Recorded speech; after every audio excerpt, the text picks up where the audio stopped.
Guys, so ituturo ko po sa inyo ngayon yung features ni Facebook. Ito po yung features na dapat bigyan natin ng pansin. Kasi dito po tayo nabibigyan ng restriction o violation. Ito po yung tinatawag na moderation assist. Napaka-importante po nito guys. Kasi nga, yung comment lang, konting pagkakamali, mare-restrict yung account natin.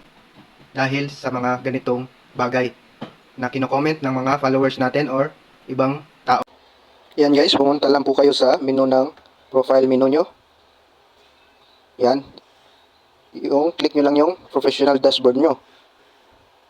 Pagkatapos guys, baba nyo lang konti. Makikita nyo yung moderation assist. Minsan kasi nasa baba talaga yan guys. Kaya i-click nyo yan. Yan nyo makikita yung mga assigns actions for moderation assist. Yan guys, basahin nyo lang lahat. Add or edit criteria. Add yan kayo guys. Tapos lahat yan i-on nyo guys. Pwede nyo i-on yan lahat. Add moderation assist. Add nyo lang.